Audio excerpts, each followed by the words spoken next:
Hello everyone, welcome to Reddit Visuals. I used to think the worst thing a kid could do was roll their eyes at you, until I found out what it feels like to be treated like hired help in the house you pay for. My stepson tapped my shoulder with a broom and said, "You don't get to tell me a thing." So I took the broom, cleared out the shed he uses as his hangout, and locked it before he could run back inside. My name's Mark, I'm 44, and for most of my adult life, I've worked as an electrician. Nothing glamorous, no sports car, no fancy watches, just steady work, calloused hands, and a house I'm proud of. The house is important here because about 6 years ago I thought I was upgrading my life with a family. What I actually did was accidentally audition for the unpaid role of walking wallet and background extra in someone else's story. I met my wife, Jenna, at a home improvement store, which in hindsight should have been a warning sign. I was in the lighting aisle, and she was arguing with an employee about dimmer switches. We started chatting, one thing led to another, and suddenly I'm fixing a ceiling fan at her place as a favor. She was funny, sharp, and had two kids, Tyler, who was 13 at the time, and his little sister Holly, who was 9. I knew she was a package deal. I didn't mind. I grew up without a dad and always swore if I ever got the chance, I'd be the kind of man I needed when I was a kid. Fast forward. We get serious, we move in together about a year later when Tyler's 14 and Holly's 10, and we eventually get married when he's 15. I sold my smaller place and put the money into this house, 3 bedrooms, decent yard, detached shed out back that was basically a storage graveyard when I bought it. Rusty lawnmower, boxes of Christmas junk, old paint cans. I had plans for that shed. I wanted to turn it into a small workshop. Somewhere I could tinker with old radios, fix things in peace, maybe build furniture. It was going to be my space. Tyler hated me almost on sight. Not in the dramatic screaming way. Honestly, I might have preferred that. He just dismissed me. He'd say yeah instead of hi. Never made eye contact, always had one AirPod in. He called me Mark, like I was his mom's coworker. Holly at least warmed up. She'd joke with me, ask about my job, and follow me outside when I worked on projects. Over time, the house started to change. My couch moved, my pictures came down, her stuff filled the shelves. I told myself that was normal, blending our lives, Jenna called it. I tried to lean into the stepdad role, not pushing too hard, but being present. When Tyler turned 16, he got his license. Jenna's parents gave him their old Camry, a 2008 with 180,000 miles on it, but it ran.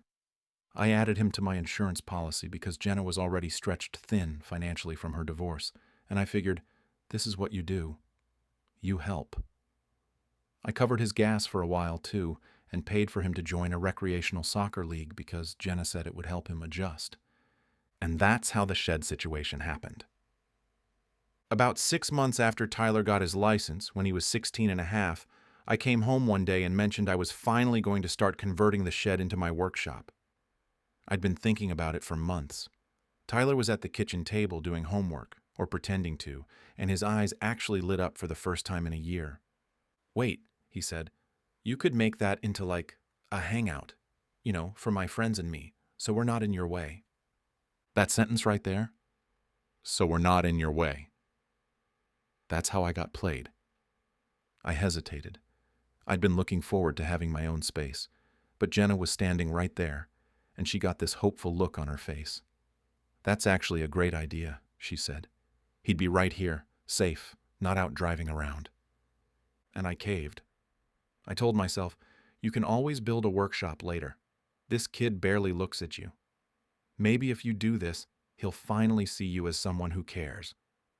So I spent my entire summer evenings out there after work.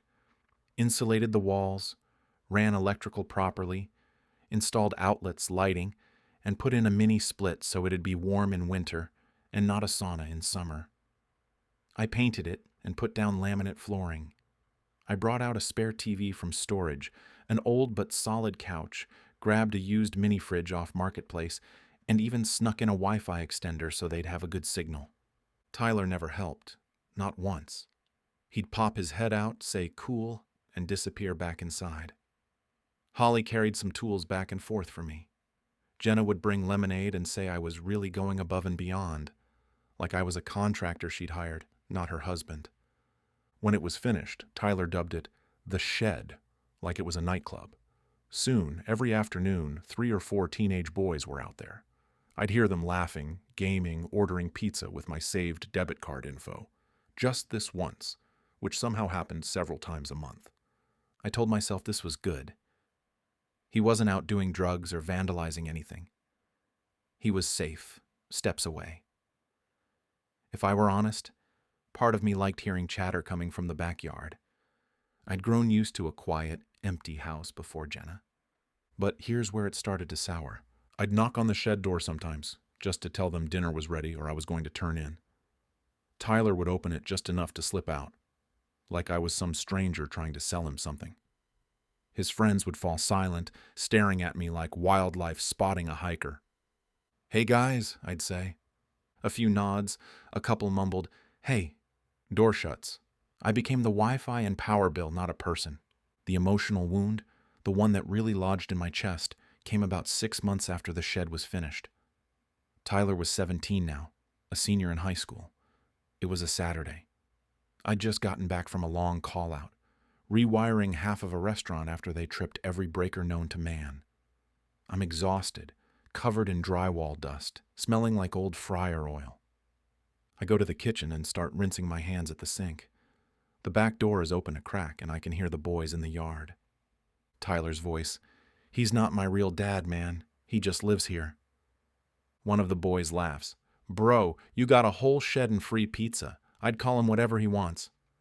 Tyler snorts. "He doesn't get to tell me anything. He's like the landlord. That's it." They laugh again. My hands were still under the water, but I couldn't feel them. I just stared at the drain, that hollow ringing in my ears that you get when something hits you too hard, too fast. I told myself I'd talk to him later. I dried my hands, leaned against the counter, and tried to breathe it out. "You're the adult," I told myself. "He's a teenager. He's stupid. This is what kids do." A few minutes later, the sliding door opens. Tyler walks in with a broom in his hand, tracking a bit of dirt. I'm standing there, still in my work boots. He doesn't say hi, doesn't ask how work was. He walks right past me, taps me on the shoulder with the broom handle like I'm some butler he's summoning, and says, in that half-bored, half-mocking tone only a 17-year-old can muster, "You don't get to tell me a thing." I turned, slowly. "What did you just say?" He smirked. "Out there? With my friends? You don't get to tell me anything. It's my space. You gave it to me." His friends were visible through the glass, all of them watching. One of them pointed and laughed. He had just taken what I'd overheard and carved it into stone right in front of an audience. Something in me went very, very still. Not angry, not loud, just done. I took the broom out of his hand, not yanked, just took it. I walked past him and out the back door. "What are you doing?" he called after me, irritation already creeping into his voice. "I'm taking my space back," I said. I marched straight to that shed. The boys inside scrambled to move aside when they saw my face. I didn't yell, didn't swear. I just stood there a second, looking around at the LED lights, the posters, the empty soda cans, the controllers, all the little comforts I'd installed, thinking it made me part of something. Then I went into what I can only describe as cleanup mode. I unplugged the TV and tucked it under my arm. I grabbed the gaming console, wound its cords around it, and set it on top. Hey, what are you doing?" one of the boys asked. "Collecting my things," I said. Tyler rushed in behind me. "You can't just take our stuff." "Our?" I raised an eyebrow. "Which part did you pay for?" He opened and closed his mouth like a fish. His friends all looked at each other. I emptied the mini fridge of the few sodas I'd bought. I took my tools off the little workbench. Then I walked out, stacked everything neatly in the garage, came back with a big contractor bag, and started tossing trash. The boys shuffled past me one by one, suddenly very interested in being anywhere else. "Guys, hang on," Tyler said, voice cracking. "We're not done." "They are," I said. "You can hang out on the porch if you want. Shed's closed." Once the trash was gone and the room was bare enough, I pulled down the Wi-Fi extender, unscrewed the overhead LED strip I'd installed, and flipped the breaker that fed the shed circuit. From that moment on, it was just a dark wooden box again. Tyler started to swear. "You're being insane. You can't do this." I stepped out, closed the door behind me, turned the key in the brand new deadbolt I'd put there originally for security, and heard the lock click with the most satisfying sound I'd heard all year. Then I handed him the broom. "You're right," I said. "I'm not your dad, so this isn't your hangout. It's my shed. If you don't want me telling you anything, then you don't get my space, my time, or my money. You get exactly what your real dad gives you." His face went red, then white. His friends sort of faded out of the yard, trying not to make eye contact. That was the moment everything changed. That night, Jenna and I had what you could call a discussion. She came into our bedroom, arms folded. "What happened with the shed?" "I reclaimed it," I said. "Tyler made it very clear I'm not his dad and that I don't get to tell him anything. So I'm done acting like his dad while being treated like a landlord. He can have the same level of involvement his actual father has." "That's not fair," she snapped. "He's a teenager. They say stupid things." I sat on the edge of the bed, still in my work clothes. "You know what's unfair? Spending thousands of dollars and hundreds of hours creating a space for a kid who mocks you behind your back and taps you with a broom-like staff while his friends laugh." She opened her mouth, closed it, then softened her tone. "Mark, he's been through a lot. His dad walked out. We moved. He's still adjusting." "I know," I said quietly. "And I've been here, every day, paying for his food and his clothes and his soccer league and his insurance and his gas, trying to earn respect I should have had when I signed the mortgage with you." She didn't have an answer for that. "Look," I continued, "I'm not kicking him out. I'm not starving him. But the extras, the perks, those are tied to respect. If I'm just the landlord, then we're going to act like it." She left in a huff, saying I was being dramatic and I'd calm down in a day or two. I didn't calm down. I got organized. On my lunch break the next day, I opened up a spreadsheet. I listed out everything I paid for specifically for Tyler: car insurance, gas money, his cell phone bill, his streaming subscriptions, his gaming accounts, and his soccer fees. Then I looked at what he contributed. It was a short list. In the evening, I printed it out. When Tyler got home, I asked him to sit at the dining table.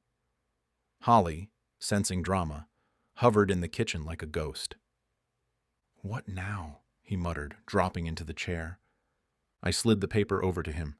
"That's the cost of being in this house as my stepson." He skimmed it, eyes widening. "Why are you showing me this?" "Because," I said, "I'm changing your status. You don't want me to be a parent? Fine. You are now a tenant with privileges. Tenants don't tap their landlord with brooms, and they don't get free rides." He laughed like I'd told a terrible joke. "You can't be serious." "I'm very serious," I said. "Starting next month, you're responsible for your car insurance and your gas. I'll keep you on my plan for now, but you pay your portion. Your phone bill? That's on you too. The soccer fees are done after this season. If you want to keep using my streaming accounts, you can pitch in $20 a month, or you can go back to watching whatever's on basic cable. The shed is off limits until further notice." That's abuse," he blurted. "You have a roof. You have food. You have clothes. You have free laundry, free electricity, and free water. You are not being abused," I said calmly. "You are being introduced to consequences." He shoved the paper away, stormed off, and slammed his door. Jenna tried to intervene over the next few days, but I held firm. "He told me I don't get to tell him anything," I said. "I'm respecting that. He's free to make his own choices. He just has to pay for them now." Real-life fallout started almost immediately. The next weekend, his friends showed up like nothing had changed. They drifted into the backyard, saw the padlocked shed and the dark windows, and looked confused. "Bro, open it," one of them said. Tyler jiggled the lock. "He changed it." "So ask him for the key," another said. You could see the war going on behind his eyes. Refuse to ask out of pride, or risk being embarrassed. He chose pride. He's being a psycho. Let's just go to Jason's place. Except Jason's parents weren't home, so they ended up walking around the neighborhood bored and annoyed, and by the following week, fewer of them were coming over. Tyler's social currency took a hit, and I could see it eating at him. Then came the money. He had a part-time job at a burger place, maybe 10, 12 hours a week. Enough for gas and junk food, but not enough for all the new expenses I'd just handed him. When the first car insurance bill hit his email, I'd sent him the breakdown and his portion. And he freaked. "Mom!" I heard him shout. "Why do I have to pay insurance? I'm still in high school." Jenna came to me, frustrated but less angry than before. I think part of her was starting to see my point. "Mark, maybe we can ease him into this." He tapped me with a broom and told me I don't get to tell him anything, I said. "Adults who don't want rules get bills instead. If he wants to be treated like a kid, he needs to act like one and show some respect." The phone bill was next. Tyler had unlimited data and used it constantly. Group chats, social media, streaming. About 3 weeks after I handed him the spreadsheet, I got a notification that his line had been suspended due to non-payment. I was in the living room when he came storming in, holding his phone out like a wounded bird. "It says service suspended." "That would be the bill you ignored," I said, not looking up from my laptop. "You could have reminded me." "I did. In writing. On that sheet," I said. "I even highlighted the due date." His face went through about 5 emotions. Then he did something I didn't expect. He didn't storm off. He just stood there, deflated. "Can I borrow the money?" he asked quietly. I closed my laptop and looked at him. "Sure. We'll call it a loan. You can work it off by doing extra chores around the house, and I'll keep a ledger on the fridge. Every task you complete, I'll mark down the value. When you've worked off what you owe, your phone gets turned back on." "That's so stupid," he muttered, but he nodded, and that's when things started to actually shift. Over the next few weeks, Tyler started doing chores he'd never done before. Mowing the lawn without being told, cleaning the bathroom he and Holly shared, fixing the fence plank that had been loose for months. At first, it was all transactional. He'd finish a chore, check the fridge ledger, and see his debt go down. But anyone who's ever worked a job knows what happens when you put actual effort into something. You accidentally start caring about it. I caught him one evening picking up tools the right way instead of just tossing them in a pile. Another time, he asked without sarcasm, "How do you know which breaker goes to which room?" I didn't make a big deal of it, I just showed him. The social fallout hit harder than I expected, though, and it came from a completely unexpected direction. About 2 months after I locked the shed, we had a family gathering at our house. Jenna's parents, her sister and her family, a few cousins. Holly's birthday was coming up, so we did a combined thing.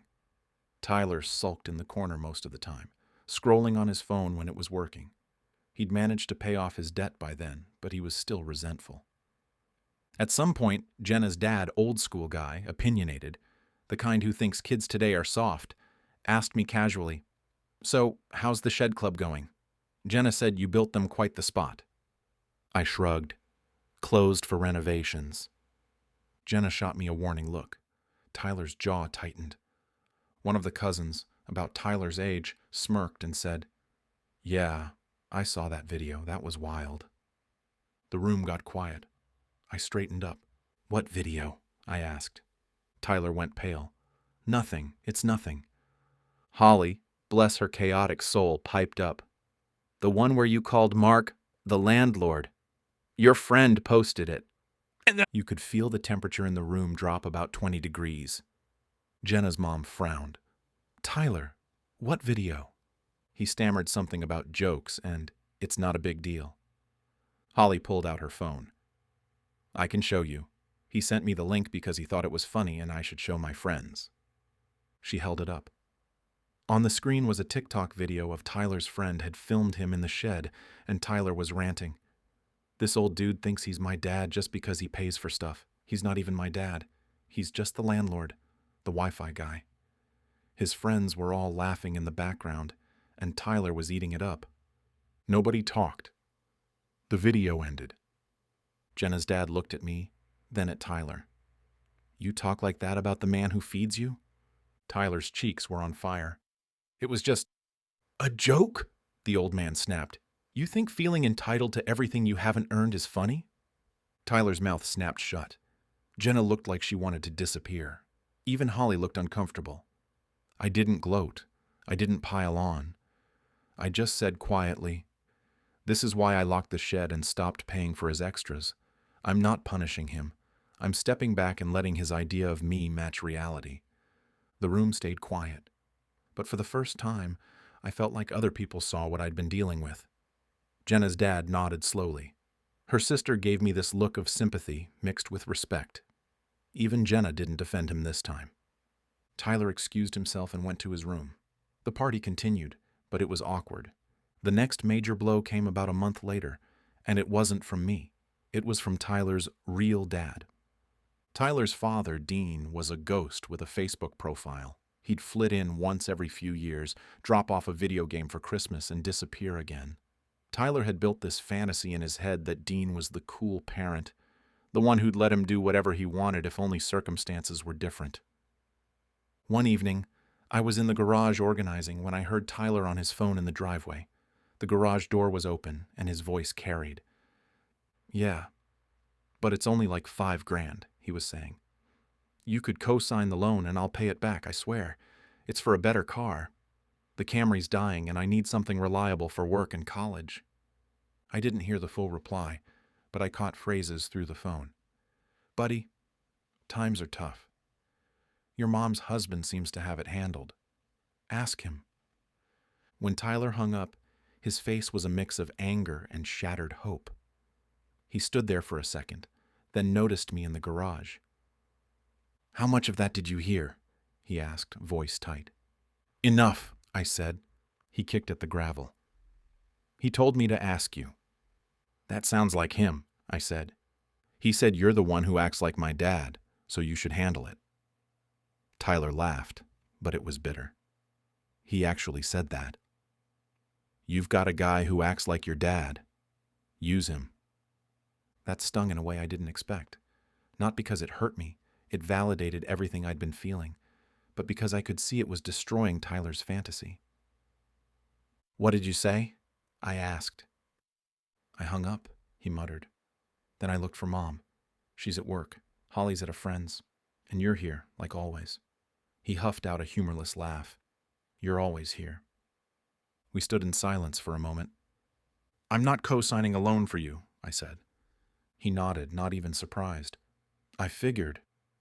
But," I continued, "if you want to show me your budget, show me your hours, show me you've thought this through and you're serious about keeping that job, I'll sit down with you at the bank. I'll explain how interest works, how not to screw up your credit at 18. I will help you figure it out. But I'm not going to rescue you." He looked at me, really looked at me, for maybe the first time in years. Before, I just thought you were being cheap or controlling. Now I get it a little more." "Because your real dad said no without even pretending to think about it?" I asked. "Yeah," he admitted quietly. A week later, we went to the bank together. He didn't get the truck he wanted. He got a modest used Honda that he could actually afford on his burger joint salary. He made the first payment himself. I watched him check his bank account afterward, saw the way his face changed when he realized how much of his paycheck just disappeared. There's nothing more humbling or more adult than seeing your own money leave your account on schedule. The shed stayed locked for almost a year. Tyler graduated from high school, started community college part-time while working more hours.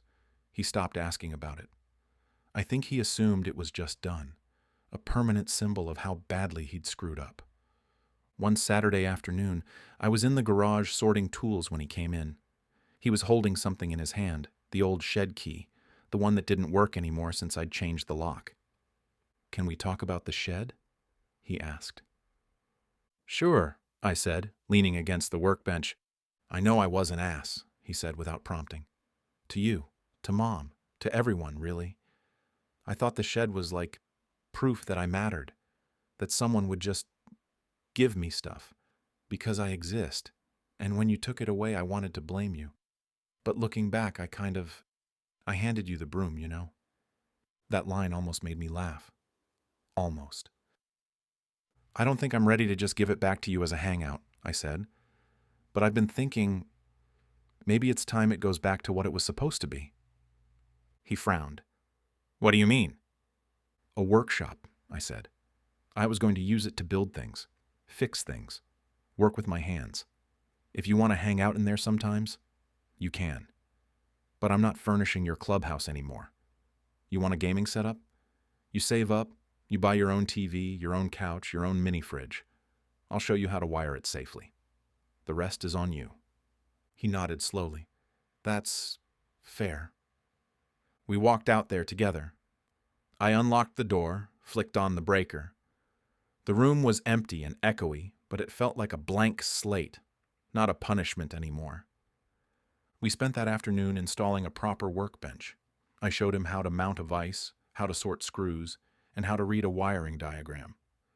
Holly wandered in at some point and ended up painting a little wooden sign that said, Mark and Tyler's Workshop, in shaky letters. Tyler didn't object to his name being on it. It wasn't a Hallmark moment where he hugged me and called me Dad. Life isn't a movie, but it was something. A shift. A beginning. Now, 6 years after I first met him, Tyler's 19. He still calls me Mark most of the time. He still rolls his eyes occasionally. But he pays his own bills. He asks my advice. He brings his friends over sometimes, and they actually say hey and mean it.